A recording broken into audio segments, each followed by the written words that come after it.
आज हम लोग भारतीय संविधान की 7वीं क्लास को लेकर उपस्थित हुए हैं। हम लोगों ने अभी तक 6 क्लासों में संविधान के जो भी मूलभूत बातें थी, जो बेसिक बातें थी, उसको पढ़ा। उसके बाद हमने भारत के संवैधानिक इतिहास के बारे में बताया और भारत के संवैधानिक इतिहास में जो समय समय पर अनेक प्रावधान बनकर आए, उन प्रावधानों की हमने क्या की, चर्चा की। आज हम लोग चर्चा करेंगे, चूंकि 1793 तक हम लोग चर्चा कर चुके हैं कि 1793 तक जो भी प्रावधान थे हमने उसकी चर्चा किया। तो देखिए 1773 में रेगुलेटिंग एक्ट आया। तो रेगुलेटिंग एक्ट में प्रावधान हमने बता दिया था कि अगर उसको मुख्य रूप से देखा जाए तो उसमें प्रशासन को नियंत्रित और रेगुलेट करने के लिए प्रावधान बनाया गया था। 1781 में उसी में जो 1773 का जो कुछ कमी रह गई थी उसके सुधार के लिए 1781 का अधिनियम पारित किया।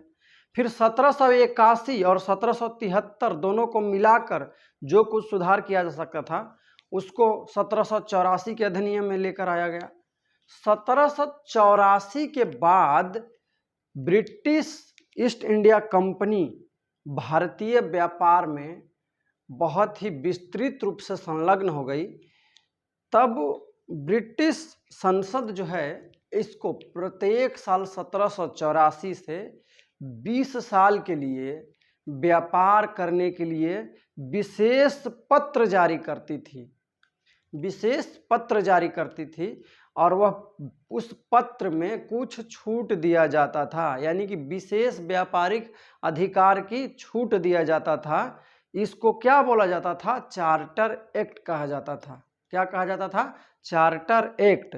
तो भारत में ईस्ट इंडिया कंपनी को समय समय पर अनेक चार्टर के द्वारा विशेष सुविधाएं दी गई हैं।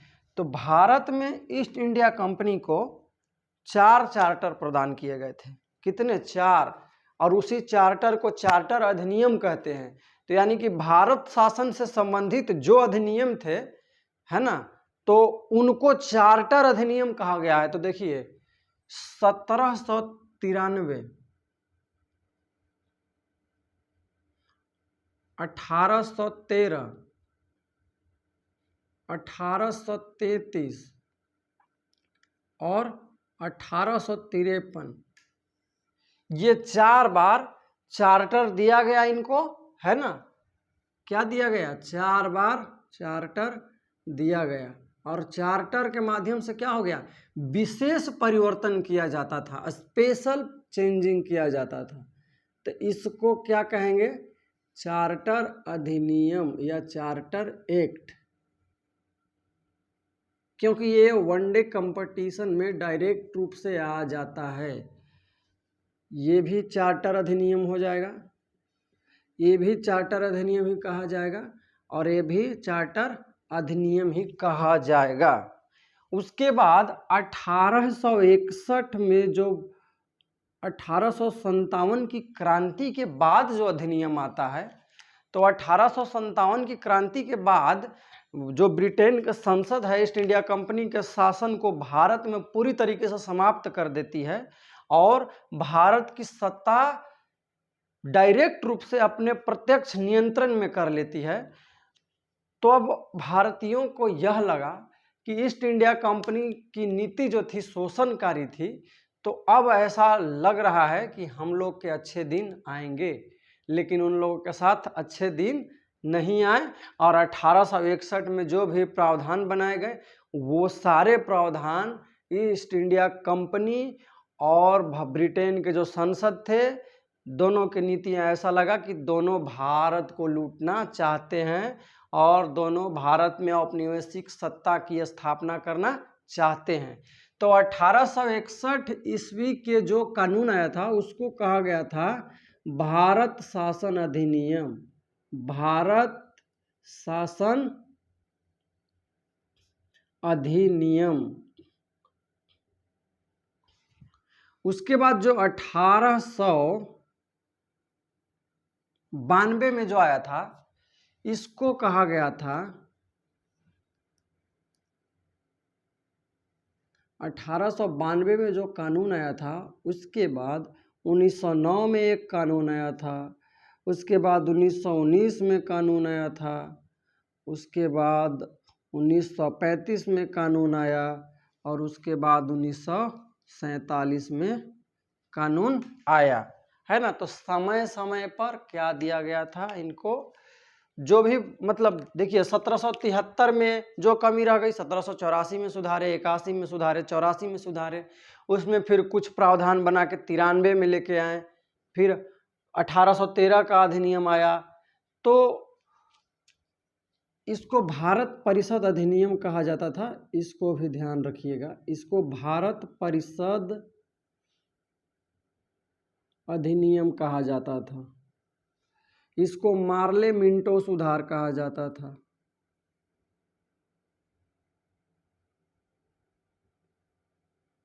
मार्ले मिंटो सुधार, इसको Montagu Chelmsford, Montagu Chelmsford, Montagu Chelmsford अधिनियम, इसको भारत शासन अधिनियम,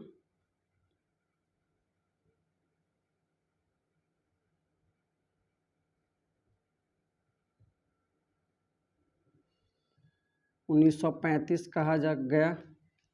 और ये भारतीय स्वतंत्रता अधिनियम 1947 में जो आया था,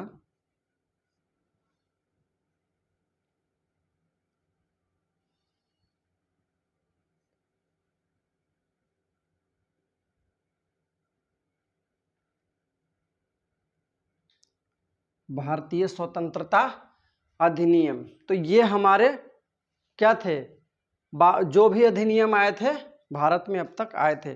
तो हम लोग 1793 तक की बात कर चुके हैं। आज हम लोग बात करेंगे 1813 का अधिनियम के बारे में। तो 1813 के अधिनियम को क्या कहते हैं, चार्टर अधिनियम। तो आज हम लोग पढ़ते हैं किसके बारे में, 1813 के अधिनियम के बारे में। तो देखिए अब आप लोग भी नोट करें आज का 1813 का चार्टर अधिनियम, 1813 का चार्टर अधिनियम। तो इस अधिनियम में मुख्य बातें क्या क्या थी, इसके बारे में हम लोग पढ़ते हैं। तो देखिए 1793 में ईस्ट इंडिया कंपनी को विशेष प्रावधान के तहत व्यापार करने की छूट दी गई। जब 1793 में दिया गया तो 20 साल 1813 में पूरे हो रहे थे। जब 1813 में 20 साल उसका पूरा हो रहा था तो ब्रिटेन में और भी जितनी कंपनियां थी और ब्रिटेन के लोग थे, उनको ये पूर्वी देशों के साथ और भारत के साथ व्यापार में जितने मुनाफे होते थे वह सबको आकर्षित कर रहा था। और सभी क्या चाहते थे कि हमको भी इस व्यापार में भागीदारी प्राप्त हो। तो सबने ब्रिटिश संसद के सम्मुख यह मांग की कि ईस्ट इंडिया कंपनी के जो भारत और पूर्वी देशों के साथ व्यापार करने का अब तक जो एकाधिकार है उसको समाप्त कर दिया जाए और अब जितने भी ब्रिटेन की कंपनियां हैं उनको भारत में खुली व्यापार करने की छूट दी जाए। ब्रिटेन के संसद में जब इस बात की चर्चा हुई तो सबने अपने अपने मत दिए। तब उस समय की जो स्थिति थी उसके बारे में हम लोग थोड़ा चर्चा करते हैं। तो उस समय की परिस्थितियां ऐसी क्या हुई कि लोगों के मांग करने पर जो है यह मांग तुरंत स्वीकार कर लिया गया। तो ऐसी कौन सी परिस्थितियां थी, तो उस परिस्थितियों के बारे में हम लोग जानते हैं। तो देखिए उस समय की जो परिस्थितियां थी उसके बारे में हम लोग देखते हैं। तो 1813 है ना, 1813 से पहले 1806 के आसपास की घटना है कि फ्रांस का हुआ करता था नेपोलियन, जो यह सपना देखता था कि हम जो है पूरे विश्व पे राज करेंगे। क्या करेंगे, पूरे विश्व पे राज करेंगे। इसी तर्क संगत सोच के तहत वह क्या करता है, अनेक यूरोपीय देशों पे वह अधिकार करता है। इसी बीच में उसकी टकराहट ब्रिटेन से होती है। अब ब्रिटेन चूंकि उस समय प्रमुख जल शक्ति के रूप में उभरे थे और नेपोलियन का सामना ब्रिटेन से होता है। जब ब्रिटेन से सामना होता है ट्राफल्गर युद्ध में, ट्राफल्गर, इस युद्ध का नाम क्या था? ट्राफल्गर। ट्राफल्गर। जब ट्राफल्गर का युद्ध होता है ब्रिटेन और नेपोलियन के बीच, तो उसमें क्या होती है कि चूंकि यह जो लड़ाई हुई थी जल सेना के रूप में हुई थी, तो नेपोलियन पराजित हो जाता है। जब नेपोलियन पराजित हो जाता है तो इसको बहुत धक्का लगता है कि हम पूरे यूरोप पे अपना सत्ता चाहते हैं, अपना केंद्रीकरण सत्ता चाहते हैं, और हम तो ब्रिटेन से हार गए।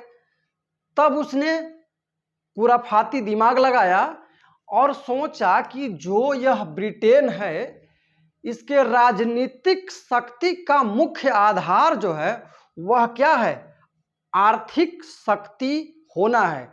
आर्थिक शक्ति होने का मतलब क्या था कि उस समय 15वीं शताब्दी में ही ब्रिटेन और यूरोप के देशों में क्या हो गया था? औद्योगिक क्रांति आ गई थी।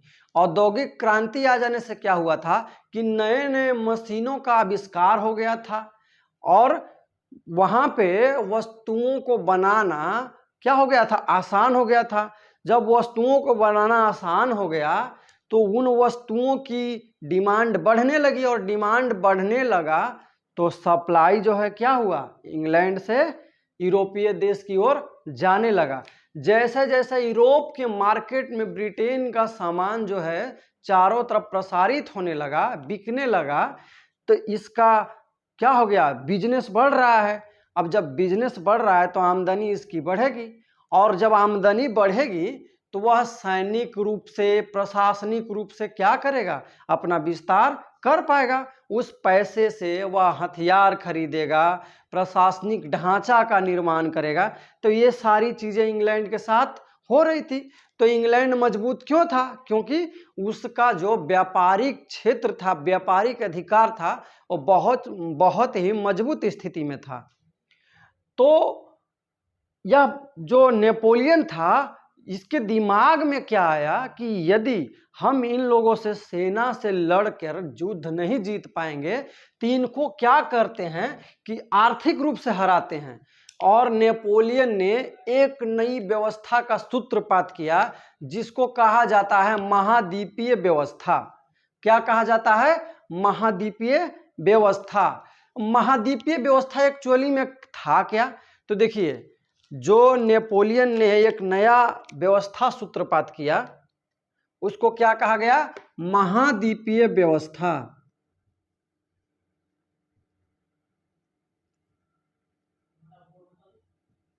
महाद्वीपीय व्यवस्था। तो महाद्वीपीय व्यवस्था में अगर हम प्रावधान देखें तो क्या था? तो देखिए, महाद्वीपीय व्यवस्था का पहले मूल अर्थ समझते हैं कि महाद्वीपीय व्यवस्था का निर्माण क्यों किया। तो इसका निर्माण इसलिए किया गया था कि यूरोप के राष्ट्रों का एक संघ बनाएगा, जो कि महाद्वीपीय व्यवस्था था भी। तो महाद्वीपीय व्यवस्था आखिर क्या था? क्या था? तो यूरोपीय देशों का एक क्या था? संघ था। यूरोपियों यानी कि यूरोपियन देशों का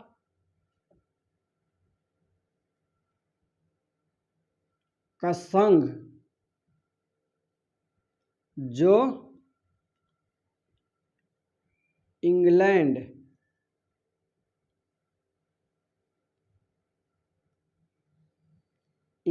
के विरोध में थे। इंग्लैंड के विरोध में थे।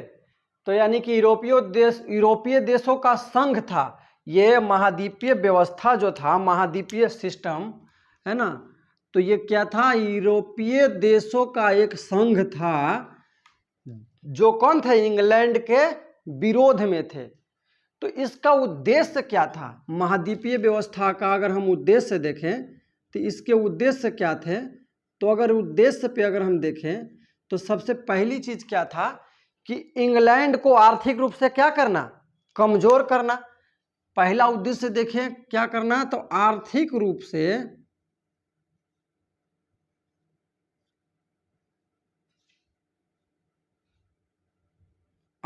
से इंग्लैंड को क्या करना? आर्थिक रूप से इंग्लैंड को कमजोर करना।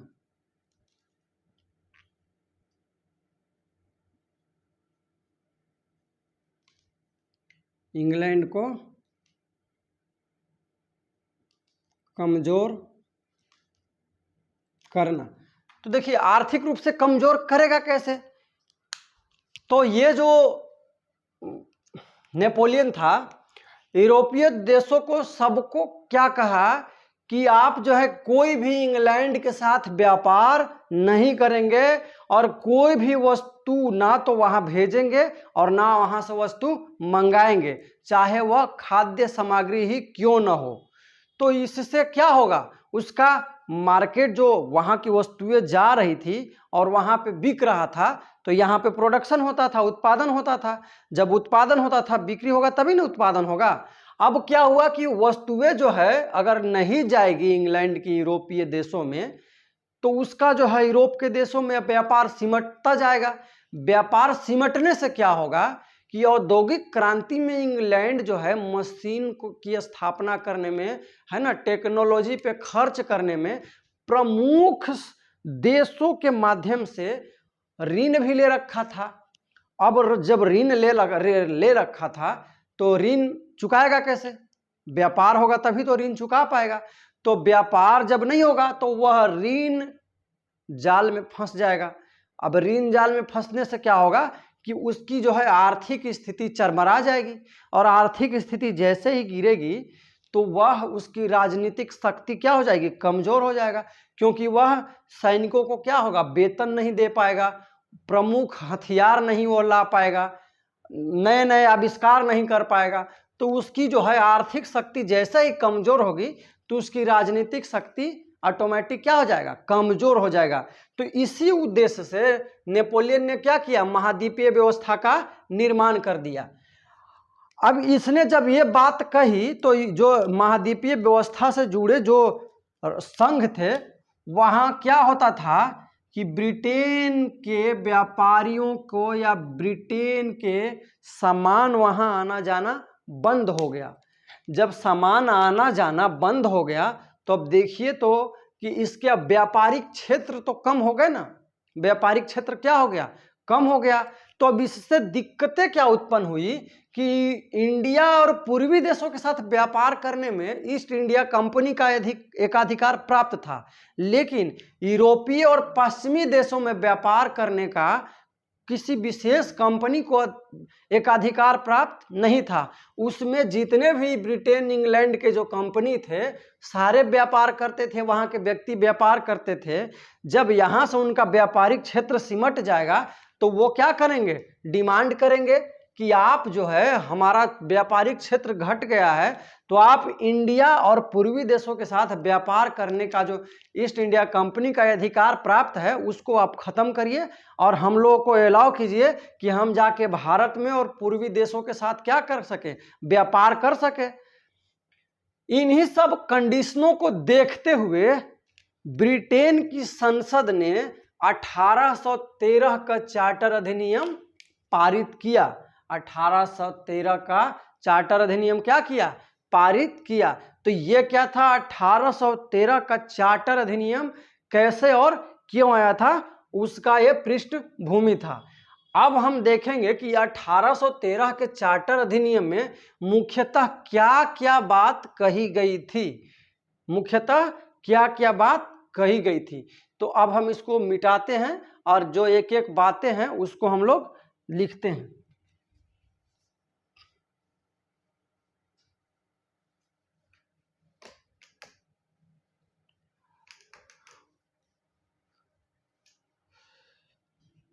तो देखिए 1813 का जो चार्टर अधिनियम है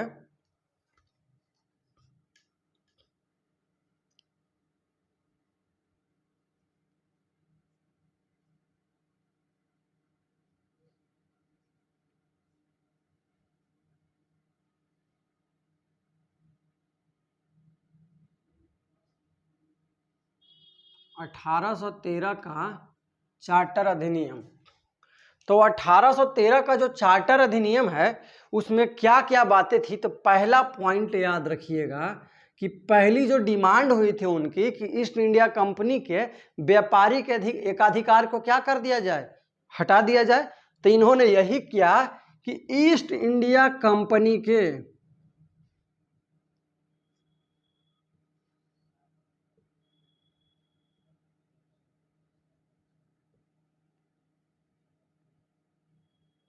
ईस्ट इंडिया कंपनी के व्यापारिक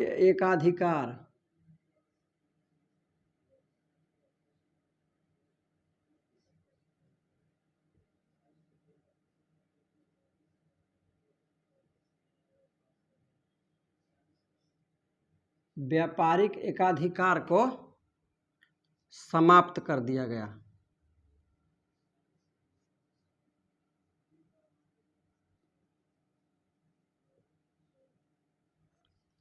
अब इस पॉइंट को ध्यान देने वाली बातें हैं।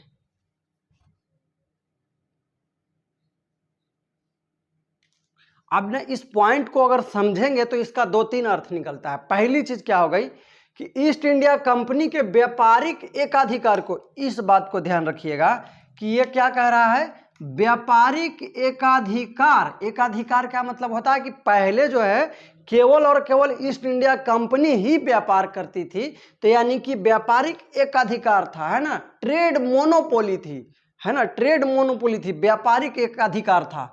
तो उसको क्या कर दिया गया, समाप्त कर दिया गया। लेकिन सिर्फ एकाधिकार समाप्त कर दिया गया है, ऐसा नहीं कि वह भारत में व्यापार नहीं करेगी। भारत में पहले क्या था, केवल यही व्यापार करती थी, लेकिन 1813 में प्रावधान किया गया कि ये भी व्यापार करेगी और उसके साथ ब्रिटेन के जितने भी कंपनियां हैं और जितने भी व्यक्ति हैं वो आके भारत में व्यापार करेंगे।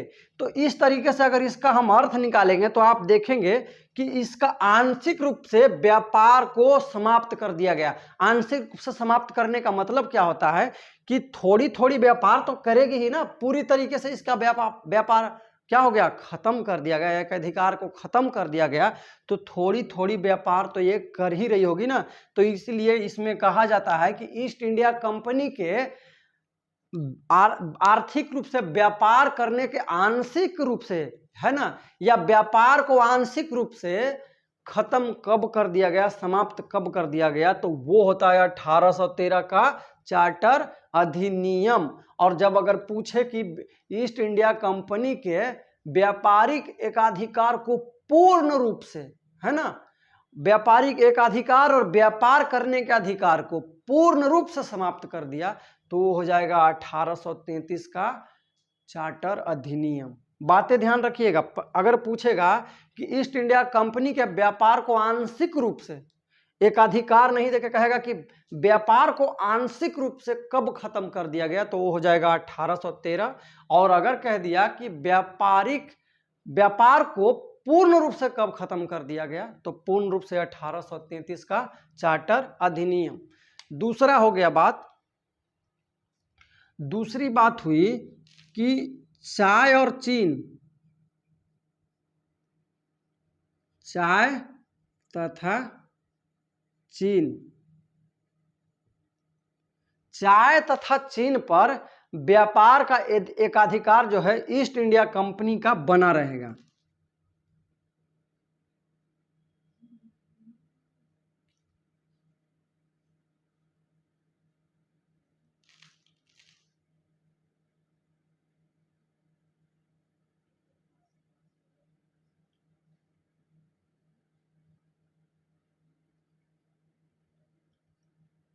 अब चाय तथा चीन पर जो व्यापारिक एकाधिकार है वो बना रहेगा। क्यों बना रहेगा, तो देखिए उस समय तक, है ना, भारत में ईस्ट इंडिया कंपनी के जो चाय पे जो निवेश था ना वो काफ़ी ज़्यादा मात्रा में हो चुका था। तो अब उस निवेश यानी कि जो पैसा लग गया था, तो एकाएक अगर इनको हटा दिया जाता तो पैसा उनका सारा डूब जाता। इसलिए ब्रिटिश संसद ने समझदारी का परिचय देते हुए ईस्ट इंडिया कंपनी के जो पूंजी लगे थे चाय के बागानों में और चीन के क्षेत्रों में, तो वहां पे क्या कहा गया कि आप चाय तथा चीन का मतलब हो गया कि चीन में जो आपका व्यापारिक पूंजी लगा है वहां, और भारत में चाय के बागानों में आपका जो पूंजी लगा है वहां पे आपका व्यापारिक अधिकार को हम बने रह देते हैं। तो दो चीजें हो गई, क्या हो गया, ईस्ट इंडिया कंपनी के व्यापारिक एकाधिकार को समाप्त कर दिया गया, चाय तथा चीन पर व्यापारिक एकाधिकार बना रहेगा, किसका, ईस्ट इंडिया कंपनी का।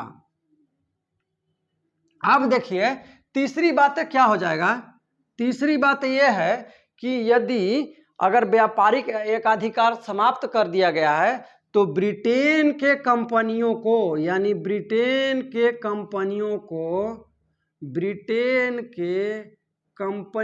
को भारत में आने का, ब्रिटेन के कंपनियों को भारत में व्यापार करने की, भारत में व्यापार करने की क्या हो गई, आज्ञा मिल गई,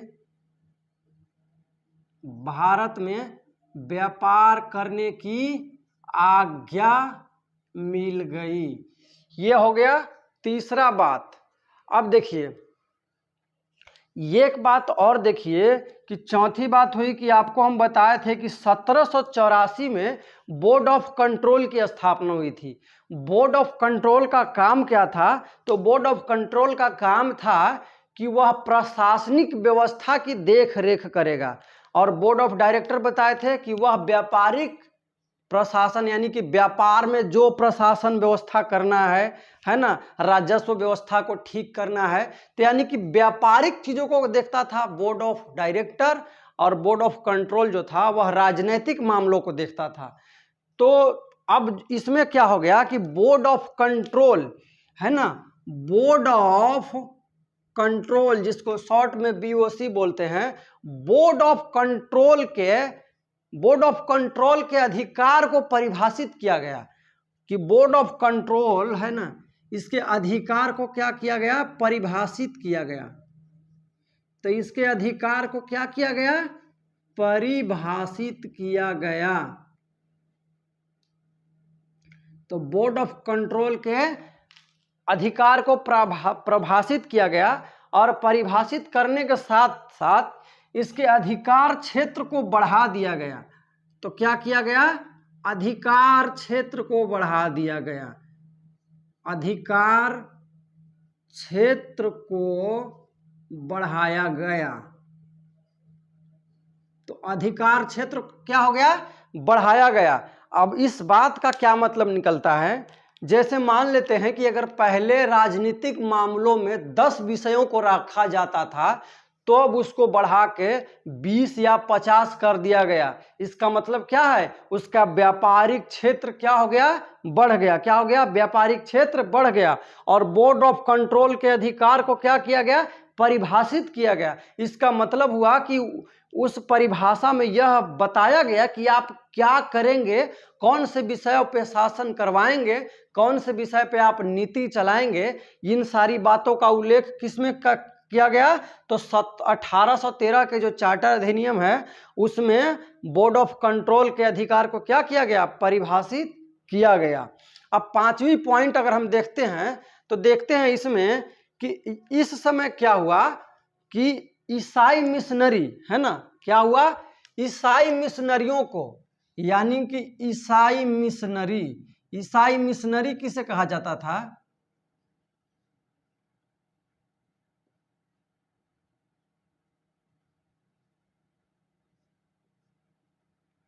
ईसाई मिशनरी वो होते थे जो धर्म के प्रचार के लिए, एक विशेष धर्म के प्रचार के लिए आते थे। तो ईसाई मिशनरियों को भारत में ईसाई का प्रचार करने के लिए भारत में आने की छूट दी गई। तो भारत में ईसाई धर्म के प्रचार प्रसार के लिए ईसाई मिशनरियों को भारत में आने की आज्ञा कब प्राप्त हुई, तो 1813 के चार्टर अधिनियम में। इस अधिनियम में एक बात और कहा गया, और वो बात क्या था, छठी बात, कि भारत से जितने भी सॉरी ब्रिटेन से जितने भी इंजीनियर या व्यापारिक अधिकारी आते थे उनको भारत में रहने का, बसने का क्या हो गया, अधिकार मिल गया। क्या हो गया, यानी कि अधिकारी, यानी ईस्ट इंडिया कंपनी के अधिकारी, व्यापारी और इंजीनियर,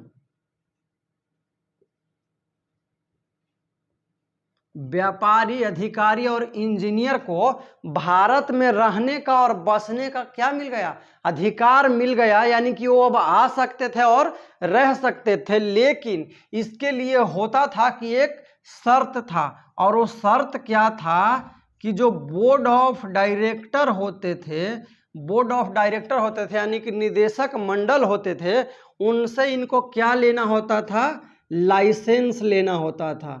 क्या लेना होता था, लाइसेंस लेना अनिवार्य था। लाइसेंस लेकर वह भारत में रह सकते थे और बस सकते थे।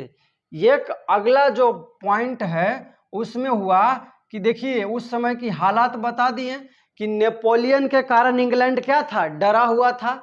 इंग्लैंड जब डरा हुआ था तो वो सोच रहा था कि भारतीय जो हैं कहीं अगर उसका समर्थन कर दिए तो काम जो है सो पूरा बिगड़ जाएगा, सिचुएशन क्या हो जाएगा, पूरा बिगड़ जाएगा। तो भारतीयों को खुश करने के लिए उसने एक प्रावधान बनाया कि हम जितने भी ईस्ट इंडिया कंपनी के माध्यम से राजस्व अर्जित करेंगे उस राजस्व में से 1 लाख रुपए का खर्चा हम भारत के शिक्षा प्रणाली पे करेंगे।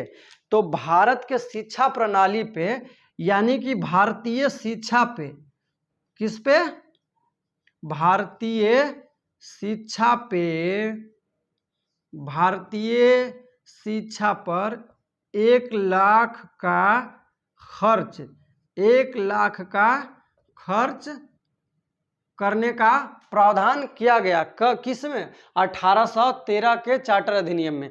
अब देखिए ये जो 1 लाख रुपए का खर्च करने का जो वो प्रावधान किया तो इससे भारतवासी तो खुश हो जाएंगे, उसको ऐसा लगा, और भारतवासी खुश भी हुए। लेकिन इसका जो मूल्य उद्देश्य था कि हम भारत में 1 लाख रुपए खर्चा कर रहे हैं कि भारत में शिक्षा बढ़ेगा, शिक्षा बढ़ेगा तो तार्किकता बढ़ेगा, आधुनिकता आएगा, है ना, उनमें संस्कृति डेवलप होगा, वह आधुनिकता को बहुत अच्छे से समझ सकेंगे। लेकिन इनका ये सब जो बात था वो सब ढोंग था। उनका मूल जो उद्देश्य था कि भारत में शिक्षा का प्रसार इसलिए वो करना चाहते थे कि अगर वो पाश्चात्य शिक्षा का भारत में अगर प्रचार नहीं करेंगे, भारत में अंग्रेजी का अगर प्रचार नहीं करेंगे, तो अगर भारत में जो कंपनी बना रहे हैं वो और उसका प्रशासन संचालन के लिए अगर क्लर्क की जरूरत पड़ेगी तो अगर वह ब्रिटेन से एक व्यक्ति को क्लर्क बनाकर ले आएंगे तो उनको ज़्यादा वेतन देना पड़ेगा और उनको सारी सुविधाएं देनी पड़ेगी। लेकिन यहाँ उनको श्रम जो है सस्ता मिल जाता। तो सस्ता मिलेगा कैसे, तो जो भारत में जो अंग्रेजी नहीं जानते थे, जो पाश्चात्य शिक्षा यानी कि पश्चिमी शिक्षा को नहीं जानते थे, तो 1813 के द्वारा 1 लाख खर्चा करेंगे तो धीरे धीरे क्या हो जाएगा, इनको वैसे क्लर्क मिलना चालू हो जाएगा। तो ये जो है 20-50 साल आगे की दृष्टि को देखते हुए इनका ये प्रावधान किया गया था। तो ये जो था 1813 का चार्टर अधिनियम था। तो आज हम लोग 1813 के चार्टर अधिनियम क्या कैसे आया, उसका जो पृष्ठभूमि था हम लोग वो देखे, है ना। उसके बाद 1813 के चार्टर अधिनियम में मुख्यतः क्या क्या प्रावधान थे और जो हमारे कंपटीशन में आ सकता है ना। ऐसे तो बहुत सारा प्रावधान है तो उसको पढ़ने से कोई मतलब तो है नहीं। तो जितनी भी बातें थी इससे बाहर आप आज तक अगर नहीं होगा, अगर ट्रस्ट नहीं है तो आप कहीं कोई बुक उठा लीजिए, कोई पेपर उठा लीजिए और कहीं भी संवैधानिक विकास से 1813 तक का आपका क्वेश्चन लगा लीजिए। 100%, 100% आपका सही होगा ही होगा। 100% चीजें इससे बाहर नहीं जाएगी। तो हम लोग ऐसे ही करके धीरे धीरे चलते हैं और आगे के क्लास में हम लोग अगले अधिनियम के बारे में चर्चा करेंगे। तब तक के लिए नमस्कार।